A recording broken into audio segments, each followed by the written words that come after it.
Hello, ladies. Welcome to week one of Periwink Reinvention. Why is sugar the devil? I'm going to take a stance that is probably unpopular today.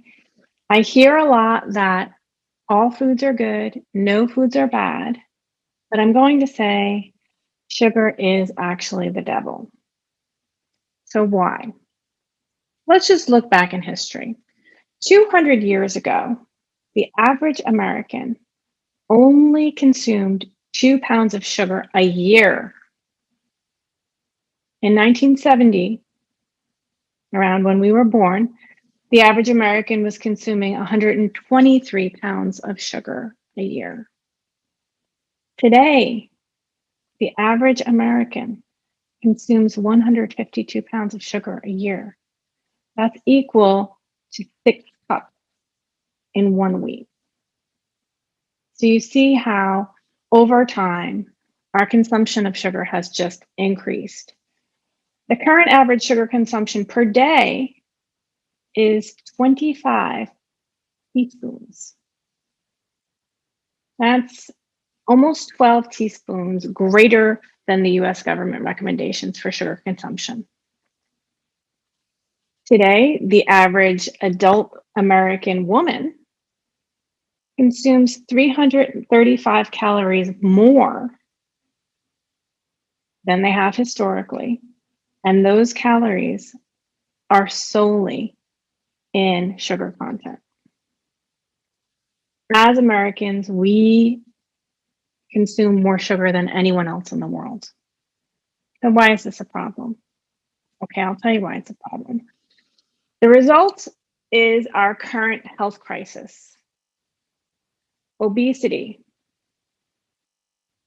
metabolic syndrome, which is a big umbrella. Let me tell you what's in metabolic syndrome. It's a conglomerate of obesity, type 2 diabetes, lipid problems, that means fat metabolism problems, hypertension, and cardiovascular disease. How did this happen? How did sugar skyrocket? How did we end up with this crisis in our health? Well, there's a lot of political and economic reasons that led to food being produced that is higher in sugar content. And that's a kind of a longer story. There's a lot of great documentaries about it that you can read. But basically, if you just boil it down, sugar and added sugar in particular into food is an inexpensive and it is profitable. So, in our lifetime alone, we've seen the consequences of added sugar in foods in the whole fat free campaign that was launched when we were younger. And what happened there is fat was demonized and taken out of food, particularly processed food. And it was replaced with processed carbohydrates and sugar in particular. So we now know that mindset was incorrect and it was based on false science. Okay. Something else that's happened that's really contributed to illness, obesity, metabolic syndrome, etc., is the consumption of sweet beverages, which is literally skyrocketed in a lifetime. Not only has the use of those beverages skyrocketed, but also the portions of those beverages has just gotten bigger and bigger and bigger.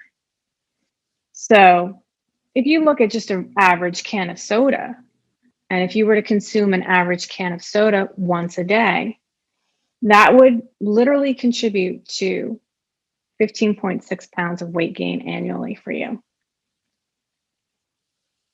In addition to the problem of the sweet beverages and the added sugar, there's the increased use of fructose, corn syrup.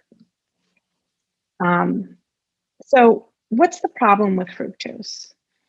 There's a lot of problems about how fructose is actually metabolized in our body from a scientific level and a biochemical level.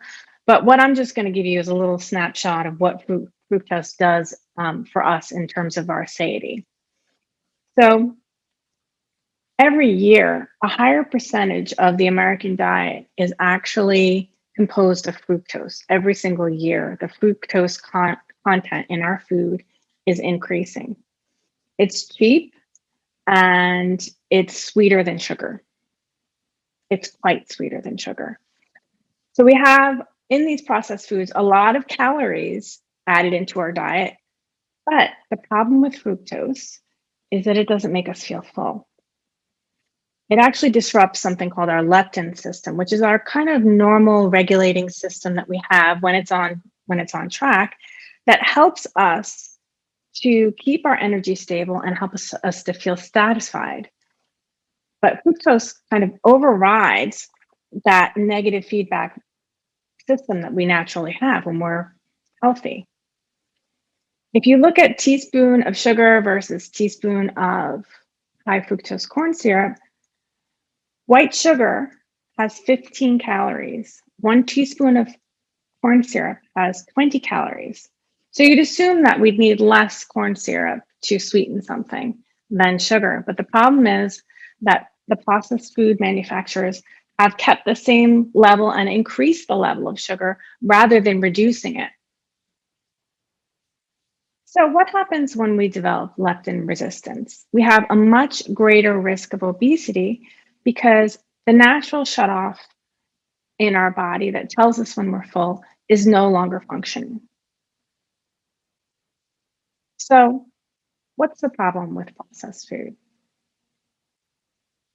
Aside from the fact that it lacks quality bioavailable nutrients, processed foods have almost zero fiber.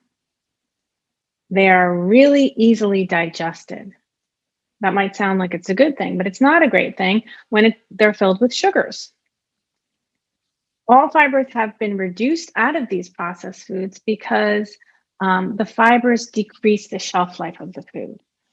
And people have also developed a taste that's not for fiber and for sweetness. So what happens is that the sugar goes immediately into our bloodstream instead of being slowed down by the digestion of natural dietary fibers that are part of food.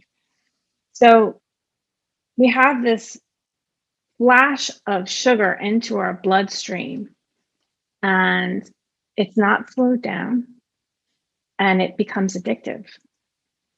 And without the fiber, we're not satisfied. I just want to make it clear that I'm talking to you today about added sugar versus naturally occurring sugar. Added sugar is added to almost all processed foods. And when you start looking at the labels on your food, you'll find it's in bread, in baked products, it's in ketchup, it's in condiments. It's also in a lot of the popular non-dairy milks that we drink, like almond milk, oat milk, soy milk. So we've got this phenomena where we're not satisfied and we're addicted. So if you look at addiction, addiction is both a combination of physical and physiological. Withdrawal from sugar, like other substances, can make us cranky, weepy, but we're not going to die from it. Sugar fuels every cell in the brain. Our brain also sees sugar as a reward. It makes us keep wanting more. If you eat a lot of sugar often, you're reinforcing this reward, which can make it a really difficult habit to break. How do we know if we're addicted to sugar? Well, I'm going to read you a little quote here about what addiction is. An addict will continue to engage. I'm going to read you a little quote about what addiction is. An addict will continue to engage in an unhelpful behavior even when they see it having a bad effect on their health or the way others see them. Some signs that you're addicted to sugar: you crave it, you lose control when you're eating it, and you eat more than you planned. If you are in that category, and I am, then we are addicted to sugar. We don't need sugar as much as we think we do, though. In fact, we can train our taste buds to enjoy things that aren't sweet.